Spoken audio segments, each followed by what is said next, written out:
Oke, bismillahirrahmanirrahim. Assalamualaikum warahmatullahi wabarakatuh. Selamat siang pada adik-adik semua. Hari ini kita akan melakukan pembelajaran anatomi praktikum blok 6 untuk materi dinding abdomen dan vaskularisasi serta inervasinya.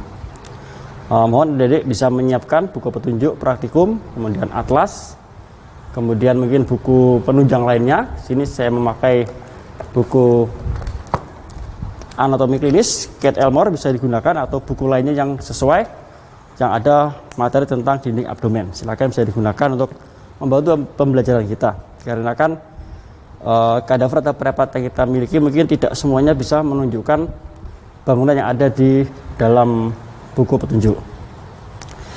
Oke, kita hari ini tentang dinding abdomen. Mungkin kita kembali dulu ke konsep dari abdomen adalah suatu ruangan yang ada di dalam trunkus kita. Mungkin kalau kita ingat kembali pembelajaran blok yang lalu, jadi tubuh kita atau trunkus, di sini kita lihat ya, pada skeletal trunkus atau batang tubuh kita dari sini sampai sini itu ada 3 bagian atau regio. Ada torak, ada abdomen, ada pelvis. Nah, di mana kita akan mempelajari bagian abdomen di sini. Nah, ruangan di bawah dari torak, di atas dari pelvis. Ini pelvis, ini torak. Nah, abdomen ada di sini.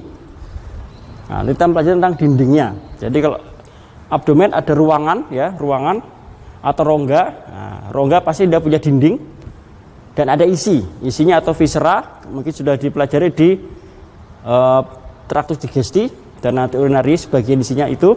Dan dindingnya yang akan kita pelajari di sini nanti. Nah, dindingnya apa saja nanti ada struktur tulang di sini ya, ada tulang, ada vertebra, lumbal, ada bagian bawah dari kosta ya, dan ada bagian dari koksa.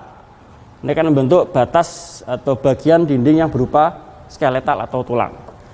Yang lain adalah berupa muskuli atau otot, nanti akan menutupi atau membungkus skeletal tadi, membentuk dinding dari posterior, lateral sampai ke anterior. Nah, nanti dengan berbagai lapisannya. Nah, mungkin kita mulai dari lapisan paling luar. Jadi kalau kita mempelajari dinding abdomen, atau mungkin sebelum ke lapisan kita ke regio dulu. Jadi abdomen, masih ingat bahwa kita ke sini. Jadi abdomen, jadi ini permukaan luar abdomen ya, permukaan anterior abdomen, dinding depannya. Nah, nanti kita akan melihat dulu yang namanya regio abdomen. Mungkin adik-adik sudah pernah membaca atau mengetahui ada pembagian dinding anterior dari abdomen yang dibagi menjadi 9 regio, atau ada yang membagi juga menjadi 4 kuadran. Nah, kalau kita membagi menjadi 4 kuadran, maka acuannya adalah ini, yaitu umbilikus ya, atau pusar. Nah, kita buat garis dari pusar mendatar, kemudian dari pusar ini vertikal. Maka ada 4 regio, regio kiri atas, kanan bawah, dan kiri bawah. Nah, regio ini nanti kan memudahkan kita dalam mempelajari viscera atau organ apa yang ada di dalamnya. Misalnya di regio kiri atas akan ada gaster, kemudian ada lien di posterior. Regio kanan bawah akan ada cecum, ada appendix vermiformis, dan lain-lain. Itu memudahkan kita dalam memetakan lokasi organ yang ada di dalam abdomen. Kemudian ada pembagian menjadi 9 regio. Nah, nanti batasnya apa? Batasnya adalah ada bidang ini, 2 bidang horizontal atau transversal. Yang atas namanya bidang transpilorica, yang bawah namanya bidang transtubercularis. Yang transtubercularis melalui sias kanan dan kiri. Kita buat bidang sejajar. Kemudian di atasnya nanti sini melewati pertengahan arcus costa. Kemudian ditambah 2 bidang horizontal atau bidang sagittal, bidang vertikal atau sagittal di sini yang melalui ini mid clavicula, ini mid clavicula. Dan kita teruskan ke bawah, kanan dan kiri, yang akan membagi menjadi 9 regio. Ada regio yang paling atas di sini, ada 3, 1 di tengah, kemudian 2 di kanan kirinya, dan 1 di tengah lagi, 2 kanan kirinya, dan bawah sama ada 1 di tengah dan 2 di kanan kirinya. Kita mulai paling atas, ada regio epigastrika atau epigastrium. Di kanan kirinya, di lateralnya adalah regio hipokondriaka, baik dekstra dan sinistra. Di bawahnya epigastrium nanti ada regio umbilicalis. Di kanan kirinya ada regio lumbalis, dextra atau sinistra, atau disebut juga regio para umbilicalis. Yang paling bawah di sini ada regio hipogastrika atau hipogastrium. Kanan kirinya nanti ada regio inguinal, dextra dan sinistra. Itu regio pada permukaan anterior atau abdomen. Nah, itu bisa digunakan nanti dalam pemeriksaan abdomen.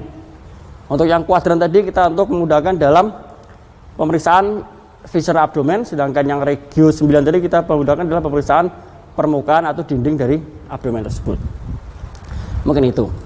Nah, kemudian kita ke dinding tadi. Nah, di sini kita ada preparat nanti bisa menunjukkan sebagian ya. Untuk dinding abdomen nanti terdiri dari banyak lapisan ya, mulai dari paling luar sampai nanti paling dalam.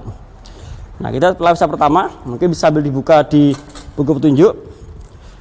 Jadi lapisan paling luar adalah kulit atau kutis ini ya. Kulit. Nah, kalau kita buka kulit di bawahnya ini ada namanya jaringan subkutis atau disebut juga kalau di buku ini tadi buku Kate Elmore ini nanti disebut juga sebagai fascia superficial. Nanti dibagi dua, ada fascia Camper dan fascia scarpa. Nah, fascia Camper adalah yang merupakan jaringan lemak ini. Nah, ini jaringan lemak subkutis. Kalau di buku petunjuk disebut sebagai tela subkutan. Nah, ini atau disebut juga sebagai fascia Camper. Di bawah nanti ada fascia superficial yang bentuknya lembaran. Nah, ini namanya fascia scarpa. Nah, di bawahnya lagi ada fascia profunda, yang melapisi otot bagian luar. Nah, kemudian di bawahnya ada musculi abdominis, nanti dari obliquus externus abdominis, ya, obliquus internus, kemudian transversus, di depan nanti ada rectus. Kemudian paling belakang sendiri, paling dalam ada fascia transversal, jadi di belakang dari musculus transversus. Nanti di belakang dia ada fascia transversal. Nanti di belakang fascia transversal di profunda di dalamnya lagi ada peritoneum, pars atau lamina parietalis. Oke, nanti di bawahnya lagi nanti sudah masuk ke dalam cavum atau viscera abdomen. Nah, mungkin bisa kita di sini untuk memudahkan ya.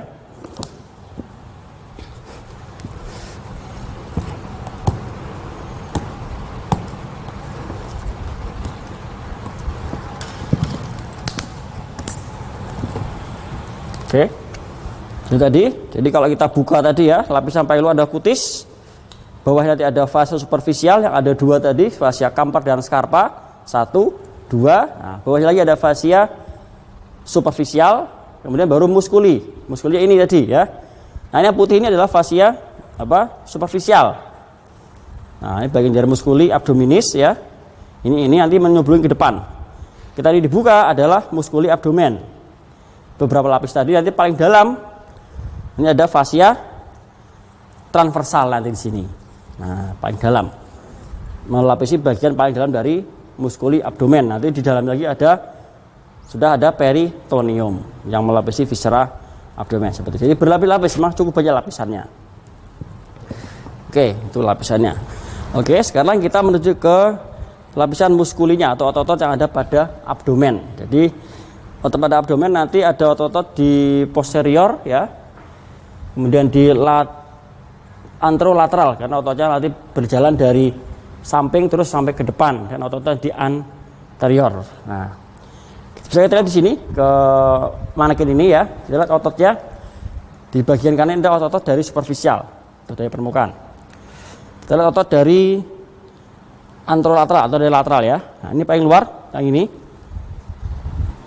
Ini otot yang arah serabutnya berjalan miring dari lateral ke medial. Ini yang disebut sebagai musculus obliquus externus abdominis. Nah, nanti dia berorigo di costa. Ya. Dan kalau kita buka ini muskulusnya, akan ada di bagian profundanya. Ini arahnya berkebalikan ke atas. Kalau tadi arahnya ke sini, sekarang ini arahnya ke sana. Nah, maka ini adalah musculus obliquus internus abdominis. Nah, kemudian kalau kita buka lagi lebih ke dalam lagi ya, kita ambil ini dinding abdomennya ya. Oke, di bagian dalam ini ada arah otot yang arahnya mendatar. Ya, dari posterior, lateral, ke anterior adalah musculus transversus abdominis. Nah, dia sampai ke medial ini. Oke, itu kemudian di bagian paling depan tadi ini ada musculus rectus abdominis. Nah, ini yang arahnya tegak. Dia memiliki bagian yang bersekat, yang disebut sebagai intersektio tendinea. Nah, membagi menjadi 3 atau 4 segmen dari musculus rectus abdominis. Nah, oke, itu muskulusnya di bagian anterolateral. Kemudian di bagian lateral posterior nanti ada beberapa otot ya, kita lihat. Nah, ini viscera abdomen. Jadi tadi ada celah fasia yang transversal, ada peritoneum, baru viscera. Nah, kita buka visceranya dulu. Ya, kita keluarkan visceranya untuk melihat otot bagian posterior dan lateral bagian belakang. Nah, jadi otot bagian posteriornya. Nah, ini adalah sias ya, bagian sclera iliaca, bagian paling kranial dari ilium. Nah, ini sih ada yang belakang ada musculus arahnya ke atas ini, dari iliaca ke atas ke arah vertebra lumbal. Ini adalah musculus quadratus lumborum ya, kanan dan kiri. Kemudian ke medial nanti ada yang arahnya tegak ini, dari lumbal nanti dia sampai ke femur. Ini adalah namanya musculus psoas. Nanti ada yang mayor dan minor. Nanti yang lebar yang mayor, yang kecil tipis yang minor ya, psoas mayor, psoas minor. Dan di sini di fossa iliaca ini ada musculus iliacus. Nah, iliacus dan psoas bersatu menjadi musculus iliopsoas, nanti berjalan ke caudal ke arah femur. Yaitu otot musculus utama pada abdomen posterior. Nah, nanti sisanya udah otot yang anterolateral tadi. Ini ada musculus tadi transversus abdominis, ini dari sini sudah ke depan. Nah, depan sampai ke rectus tadi. Oke. Dan otot posterior masih ada lagi nanti otot yang ada di luar. Nah, dia ada otot ini adalah latissimus dorsi. Dan ini dalam profundanya masih ada beberapa otot lagi. Nah, ini ada musculus serratus posterior inferior. Nah, ada musculus longissimus thoracis. Nah, dan lain-lain. Tapi tidak terlalu kita pelajari mendetail ya. Kita di bagian dalam saja. Oke, selain itu nanti ada otot lain yang membentuk dinding abdomen, yaitu adalah ini. Ini adalah yang disebut sebagai diafragma. Nah, sebenarnya merupakan batas antara abdomen dengan torak atau rongga dada. Sebenarnya merupakan otot, lapisan otot tipis yang terbentuk di sini dari 3 bagian. Ada pars sternalis di sini depan, dan yang bagian paling lebar adalah pars costalis, dan di posterior nanti di sini di kanan kiri vertebra adalah pars lumbalis. Nah, kanan dan kiri. Oke, nanti kita lihat ke diafragma. Itu secara umum seperti itu. Oke. Nah, sekarang kita lihat ke kadaver untuk menunjukkan muskul yang tadi. Oke. Mungkin bisa dilihat ke sini. Oke, kita lihat dari paling depan di sini kita bisa tunjukkan beberapa otot yang ada di anterior dan lateral. Yang di posterior mungkin tidak bisa kelihatan di sini karena tidak dibuka kadavernya. Oke. Jadi yang paling jelas dilihat di kadaver ini adalah muskulus yang ini, yang di tengah, yang di medial, yang arahnya tegak ini. Nah, ini adalah muskulus rectus abdominis. Ya, dari sini. Ya, dari costa 10 ini sternum ya, bagian bawah, costa 10 nanti sampai ke tuberculum ubicum. Nah, ini yang disebut sebagai dari intersektio tendinea atau sekat antara serat-serat otot rectus abdominis. Nah, kan ini. Nanti di lateralnya, nah ini kita lihat tadi ya. Nah, ini tadi. Jadi ada fascia superficial tadi. Nah, di bawahnya nih kalau kita lihat bisa kita lihat di sini, dia menempel di situ. Nah, ini. Dan musculus obliquus externus abdominis ya, arahnya begitu. Kalau kita tutupkan di sini berarti arahnya nanti ke sini. Nah, arah seratnya dia ke bawah, dari lateral ke bawah ke medial. Nah, seperti itu. Dan di profunda tadi ini dia adalah yang arahnya dia kebalikannya ke atas sana arahnya ya. Jadi ke sini. Tadi yang eksternal ke sini, yang internal ke balikannya. Nah,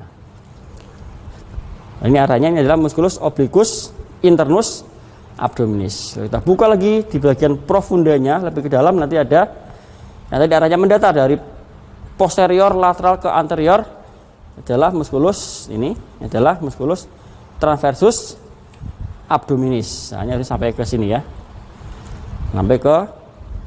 sampai ke tepi dari musculus rectus abdominis. Nah, kanan dan kiri nanti sama seperti itu. Nah, ada satu lagi musculus ini yang namanya musculus pyramidalis. Nah, ini dia merupakan variasi, artinya bisa ada bisa tidak. Nah, di sini ada kebetulan ya. Di sini dia di bagian bawah dari rectus abdominis berbatasan dengan tuberculum atau symphysis pubis di sini. Bentuknya memang piramid, jadi seperti segitiga. Nah, ini kita lihat di sini ada musculus pyramidalis nih, kelihatan bentuk segitiganya.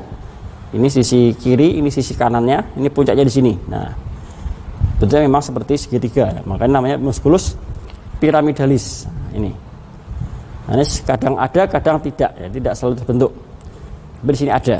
Oke, itu beberapa foto yang bisa kita tunjukkan di kadaver ini. Kemudian untuk musculus tadi obliquus externus, obliquus internus dan transversus tadi, fasianya itu bergabung nanti membentuk namanya aponeurosis. Nah, aponeurosis tadi menyelubungi musculus rectus abdominis di depan dan di belakang. Nah, selubung tadi yang namanya sebagai vagina musculi recti. Jadi vagina itu selubung yang menyelubungi musculus rectus, maka namanya vagina musculi recti. Jadi ada yang menyelubungi di depan, ada yang menyelubungi di belakang. Nah, ayo ini nanti ini menyelubungi di depan ya, kita lihat ini depan ada, nanti di belakang kita buka di belakang. Nah, ini ada. Nah, ini namanya vagina musculi recti. Nah, seperti ini. Kalau kita lihat di sini ya, di manekin ini kita di bagian dalam. Nah, ini yang putih ini adalah vagina musculi recti. Dia menyelubungi musculus rectus. Ini rectusnya tadi. Kalau di luar juga ada. Ini yang putih yang dipotong ini, harusnya ini menyelubungi sampai di sini ya. Nah, nanti kalau ini putih berlanjut ke kiri, dia menjadi vagina musculi recti. Yang lamina anterior, ini yang lamina posterior. Nah, di lamina posterior, kalau di depan nanti semua terselubungi, dari atas sampai bawah terselubungi oleh vagina musculi recti. Tapi di bagian dalam tidak, hanya sekiranya 2/3 saja. Nah, di bagian bawah nanti ada bagian rectus abdominis yang tidak tertutupi oleh vagina musculi recti. Ini nanti membentuk lengkungan yang namanya linea arcuata. Nah, ini bentuk lengkungan, garis yang melengkung, linea arcuata. Jadi ini tertutup oleh vagina musculi recti, ini tidak. Nah, kemudian vagina musculi recti tadi di bagian medial, linea medial membentuk seperti alur ini, garis. Nah, di dalam ada, nanti di luar di depan juga ada ya.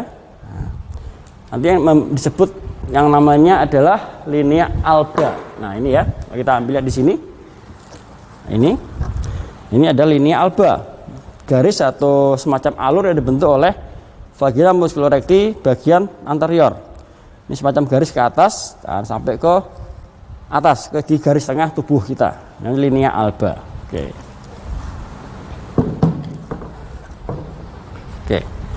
Jadi vagina musculi recti ya, jadi selubung yang menyelubungi musculus rectus abdominis di depan dan di belakangnya, membungkus seperti itu. Sekarang kita lanjutkan di sini. Selain bangunan tadi lapisan vagina musculi recti dan musculi tadi, kita lihat di sini nanti pada abdomen, terutama bagian inguinal, nanti ada beberapa bangunan penting yang harus kita ketahui. Nah, pertama adalah ada bangunan yang disebut sebagai ligamentum inguinal. Nah, letaknya di mana? Letaknya di sini. Nah, dia terbentang, dia suatu ligamentum yang merupakan penebalan dari bagian paling kaudal atau paling bawah dari musculus obliquus externus abdominis. Dia terbentang dari sias nanti ke tuberculum obliquum. Jadi kalau kita sampaikan posisinya, dia ada di sini, yang bentang dari sini ke sini. Nah, ya. Jadi penebalan dari tepi bagian bawah dari musculus obliquus externus abdominis. Nah, di sini. Nah, nanti dia akan menghasilkan suatu rongga atau ruangan di sini. Nah, ini. Nah, ruangan nanti akan dibagi menjadi beberapa bagian lagi. Ada bangunannya ada di situ. Nah, di sini yang bisa tunjukkan sebagai ligamentum inguinal adalah ini. Ini adalah ligamentum inguinal. Nah, yang putih ini. Nah, yang putih ini ya. Ini adalah ligamentum inguinal dari sias nanti sampai ke tuberculum pubicum. Nah, ini merupakan penebalan tepi kaudal dari musculus obliquus externus abdominis sampai ke tuberculum pubicum. Oke. Nah, nanti ada apa di situ? Nanti itu ada beberapa bangunan lain. Pertama nanti ada yang namanya canalis inguinalis, kemudian nanti ada saluran lain yang dilalui oleh muskulus dan fasa-fasa dari abdomen menuju ke regio extremitas inferior. Oke. Kita lihat dulu kembali ke sini. Kalau tadi ada ligamentum inguinal tadi di sini. Nah, sini ya. Nah, ligamentum inguinal ini dibagi dua lagi. Nah, oleh namanya arcus iliopectineus.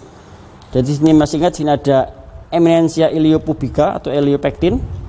Nah, sini.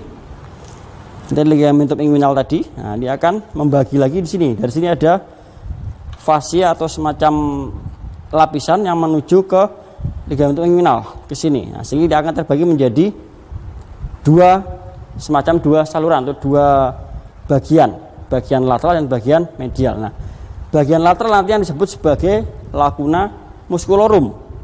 Bagian medial nanti disebut sebagai lacuna vasorum. Nah, lacuna musculorum apa isinya? Nah, kalau kita lihat di sini, ya, ini kita bagi sebagai ligamentum inguinal ya, sini ke sini.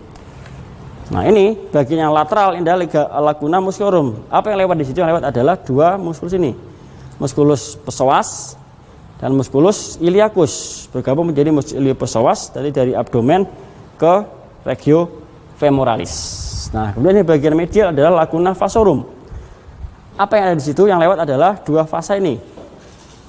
Nah, ini ya, ini yang disebut sebagai arteri dan vena femoralis. Ya, ini kelanjutan dari arteri dan vena iliaca externa ya. Ini iliaca communis nanti menjadi yang interna dan eksterna.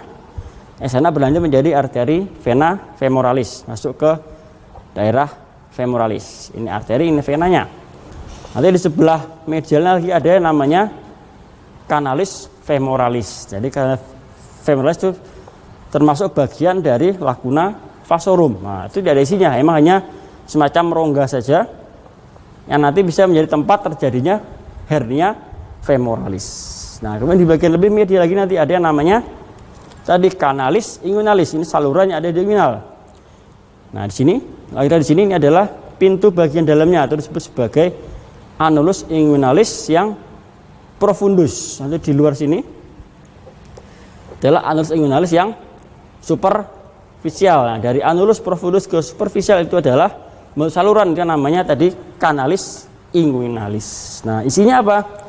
Isinya kalau pada laki-laki isinya adalah nanti funiculus spermaticus, yaitu dari vas deferens ini. Kemudian ada arteri dan vena testicularis, ada nervus pudendus, ada musculus cremaster, dan lapisan-lapisannya nanti menuju sampai ke dalam skrotum. Nah, kalau pada perempuan apakah ada juga canalis inguinalis tapi isinya berbeda. Isinya bukan funiculus spermaticus ya, tapi isinya adalah ligamentum teres uteri, dari uterus dia masuk ke sini. Nah, kalau tadi canalis femoralis yang ada di sini ya, di medial dari fasa femoral tadi di sini itu menjadi tempat terjadinya hernia femoralis, maka di canalis inguinalis menjadi tempat terjadinya hernia inguinalis. Nanti ada dua macam hernia inguinalis. Yang masuk berjalan mengikuti kanalis adalah hernia yang indirect, dan yang indirect nanti yang berjalan di medialnya. Dia tidak masuk ke saluran tapi di sebelahnya saluran tadi. Nanti kita lihat di kadaver yang lain lagi. Oke, sekarang kita tunjukkan tadi bangunan canalis inguinalis pada kadaver. Tadi pada mana kita sudah tahu, nanti ada canalis inguinalis tadi ya, dari sini tadi ke sini ya. Memang pendek saja dari annulus yang profunda ke annulus yang superficial, atau annulus lateral ke annulus yang medial. Nah, kalau kita di kadaver di sini, nah, kita lihat ya, ini dari luar tadi ya, dari lapisan luar. Nah, kita lihat bagian dalam. Nah, ini bisa kita tunjukkan sih adalah canalis inguinalisnya. Nah, ini betul ya seperti saluran atau lubang di sini ya. Ini kita lihat sini, ini ada lubang di sini. Adalah annulus inguinalis yang profunda atau yang lateral. Kalau kita telusuri ke sana nanti dia akan keluar sini. Nah, ini. Nah, maka pintunya ini adalah annulus inguinalis yang superficial, atau anulus yang medial. Nah, ini ada isinya tadi. Nah, isinya ini adalah yang namanya tadi, kalau pada lagi adalah funiculus spermaticus. Jadi satu berkas yang berisi banyak bangunan. Ada ototnya, musculus cremaster paling luar, dalamnya nanti ada vas deferens, ada arteri, vena, testicularis, ada nervus, pudendus, vasa limfatika, dan lapisan-lapisannya nanti masuk ke dalam menuju ke sini, ke dalam skrotum. Nah, ini masuk ke skrotum. Nah, ini bermuara di testis. Nah, kita di sini ya. Ini ada testisnya, nanti bermuara di testis di sini. Nah, lewatnya pada kanalis inguinalis. Nah, nanti kalau terjadi hernia inguinalis ya yang indirect, nah, dia usus tadi, usus halus ya, bisa ileum atau ileum mungkin ya. Dia akan masuk ke sini, masuk ke kanalis dari anulus profunda, berjalan mengikuti kanalis sampai ke anulus superficial. Nah, nanti bisa berjalan terus. Kalau dia berhenti di sini, hernianya maka disebut sebagai hernia inguinalis tadi yang indirect. Dia berjalan terus nih sampai ke masuk ke skrotum, maka menjadi hernia skrotalis seperti itu. Nah, dan lagi dari bagian dalam abdomen tadi ya. Nah, menunjukkan tadi ya, nah, anulus yang profunda tadi di sini. Nah, oke. Nah, kemudian di dinding dalam abdomen bagian bawah ini, bagian kaudal, kita bisa beberapa bangunan di sini. Nanti ada beberapa ligamentum atau plika. Nah, karena bagian dalam abdomen ini terlapisi oleh peritoneum, maka dengan bangunan yang berupa ligamen tadi dia akan tertutup oleh peritoneum, maka terbentuk sebagai plika. Jadi plika adalah bangunan terbentuk oleh lembaran peritoneum yang melipat tadi. Sini ada bangunan penting, di sini ada 3 yang penting ya, ada 3 plika atau ligamentum di sini yang penting. Nanti ada di bagian paling tengah sini, ada di linea mediana. Nanti ada namanya ligamentum atau plika umbilicalis mediana. Nah, ini kalau kita lihat, kita urutkan dari vesica urinaria. Ya, ini kita lihat ada vesica urinaria, kandung kemih. Nah, kita ada bagian yang ini yang berlanjut nempel ke abdomen. Nah, ini adalah kita urut terus ke atas nanti. Ini akan bentuk namanya plika umbilicalis mediana. Ini ada di garis tengah, linea mediana, dia akan ke atas sampai ke umbilicus atau pusar. Nah, ini dulu adalah bekas dari urakus. Jadi adalah bentuk embrional dari saluran kemih. Nah, nanti bisa dibaca di sumber atau referensi tentang urakus ini. Dan di lateralnya nanti ada 2, kanan dan kiri ya. Sini kita lihat, nih bentuknya ini seperti lipatan ini. Ini adalah plika umbilicalis yang medialis. Nah, ini. Nah, ini isinya apa ini? Dulunya atau di dalamnya adalah ligamentum umbilicalis medialis yang dulunya merupakan arteri umbilicalis. Nanti dia ke atas ya, terus masuk ke umbilicus juga. Jadi pada masa embrio atau masa janin ya, terbentuk arteri umbilicalis yang nanti berasal dari arteri iliaca externa. Nah, ini saluran fase yang menghubungkan antara janin dalam kandungan dengan plasenta ibunya. Nah, begitu lahir, fasa tadi kan obliterasi atau menutup, menyisakan sebagai suatu ligamentum. Ligamentum tadi dilapisi oleh peritoneum menjadi namanya plika. Ini plika umbilicalis yang lateralis. Nah, di lateralnya lagi nanti ada lagi, sepasang lagi. Ini ya, nah ini adalah plika umbilicalis lateralis. Nah, kalau ini isinya masih berperan isinya, yaitu vasa epigastrika inferior, ada arteri dan vena epigastrika inferior. Bisa kita lihat sini bentuknya atau bangunannya. Nah, ini adalah arteri dan vena epigastrika inferior. Nah, ini cabang dari arteri iliaca externa di sini. Nah, ini ya. Nah, ini ke atas ke dinding abdomen bagian anterior. Nah, jadi ke arah sini nanti. Sini terus ke atas nanti ya, ke di abdomen bagian depan. Oke, nah di antara plika-plika tadi ada 1, kemudian 2, 3, nanti di antaranya ada fossa, ada 3 fossa. Ini plika umbilicalis mediana, di lateralnya ada fossa supravesicalis. Ini yang plika tadi umbilicalis yang medialis, di lateralnya ada fossa inguinalis medial, nah, atau disebut sebagai fossa atau trigonum Hasselbalch. Nah, ini tadi pelika umbilicalis lateralis, di lateralnya nanti ada namanya fossa inguinalis lateralis. Nah, di antara ketiga fossa tadi yang penting adalah yang tadi fossa inguinalis medial tadinya disebut sebagai fossa Hasselbalch atau trigonum Hasselbalch tadi. Ya, ini juga menjadi tempat terjadinya hernia inguinalis yang direct. Jadi yang tidak mengikuti kanalis tapi dia di atasnya sini. Nah, ini karena tidak tertutup oleh lapisannya tipis, tidak tertutup oleh otot yang utuh sehingga dia bisa terdesak oleh usus dari abdomen. Nah, keluar nanti dia berjalan ada di sebelah dari kanalis inguinalis, bentuk hernia juga namanya hernia inguinalis yang direct. Nah, seperti itu. Oke, itu di daerah inguinal. Nah, sekarang kalau kita lagi di sebelahnya, nah ya mungkin ada beberapa unit yang bisa dikenal di sini. Nah, ini kita lihat sini. Nah, ini kalau bisa dilihat lebih jelas ini mungkin ini bisa kita lihat sini. Yang saya pegang ini adalah ligamentum inguinal. Nah, ini yang keras sini. Ini tadi adalah sias tadi ya. Nah, dia berjalan dari sias nanti ke tuberculum bicum. Yang saya jepit ini adalah ligamentum inguinal. Nah, nanti di bawahnya nanti ada tadi ada lacuna ya. Nah, ini lacuna musculorum, yang medial di lacuna vasorum. Tadi sih ada vasa femoralis ini ya.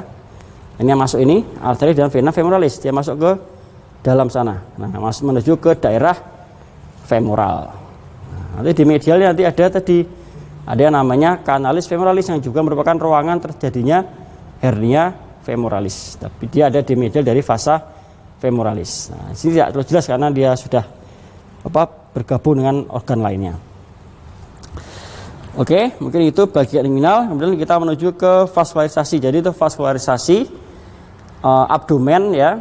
Nanti dia divaskularisasi oleh beberapa arteri dan vena. Nah, arterinya nanti sumbernya dari mana? Nanti ada beberapa sumber, mungkin bisa dibuka di buku petunjuk ya. Itu nanti ada sumbernya, ada arteri femoralis, ada arteri iliaca eksterna atau dari komunis. Nah, nanti yang utama di sini yang bisa kita tunjukkan di sini adalah arteri epigastrika tadi ya, epigastrika yang inferior. Ini tadi. Nah, dia berjalan tadi dari inguinal ke atas ke kranial ke arah dinding abdomen anterior, jalan ke depan sini. Nanti dia akan berakhir di sekitar umbilicalis atau di kranial umbilicalis.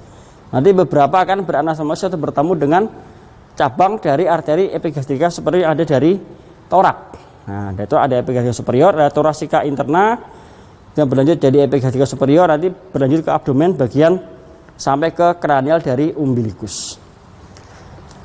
Gitu, antara seperti itu. Nanti kemudian beberapa cabang lagi, nanti ada beberapa arteri lainnya, mungkin bisa dilihat di buku petunjuk tapi tidak bisa kita tunjukkan di sini karena memang sudah susah dikenali dan tidak begitu jelas. Nanti bisa dilihat di atlas atau di buku referensi lain, mungkin bisa lebih jelas. Oke, seperti itu. Kemudian untuk inervasi nanti berasal dari nervi spinalis. Nah, dari mana bisa kita lihat sini? Ini bisa kita tunjukkan beberapa saja ya. Mungkin di situ ada ya.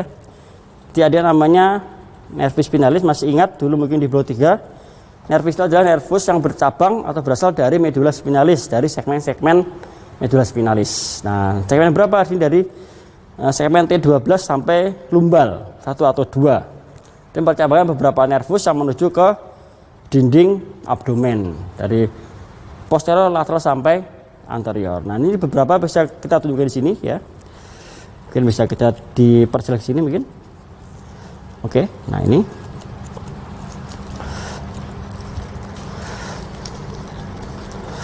Oke, ini ada beberapa yang bisa tunjukkan di sini ya. Ini adalah nervus iliohipogastrik.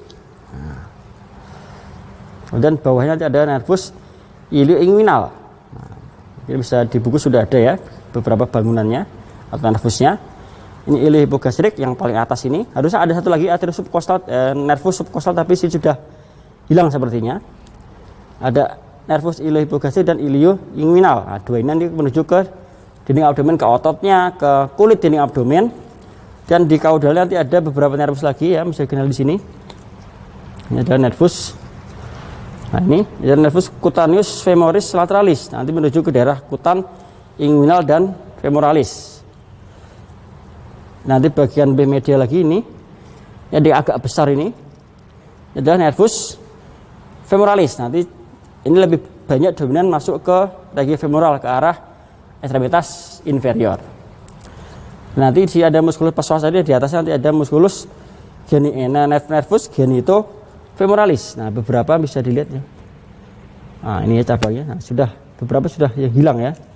Oke, saya carikan di sebelah sini mungkin ada.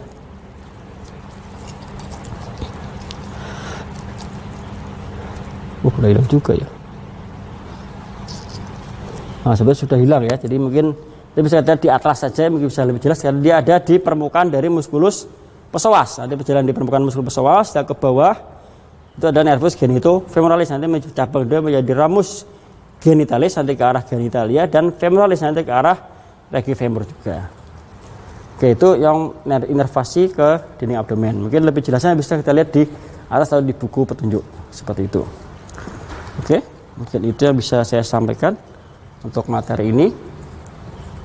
Sekian dari saya untuk materi ini. Nanti ini mungkin tidak semuanya bisa ditunjukkan karena keterbatasan dari media yang kita miliki. Nanti bisa ditambah dengan mungkin melihat referensi dari sumber lain, mungkin bisa lihat di video, di YouTube, atau di buku referensi, atau di atlas. Nanti silakan diperdalam mempelajarinya. Mungkin sekian dari saya untuk kesempatan kali ini. Terima kasih. Assalamualaikum warahmatullahi wabarakatuh.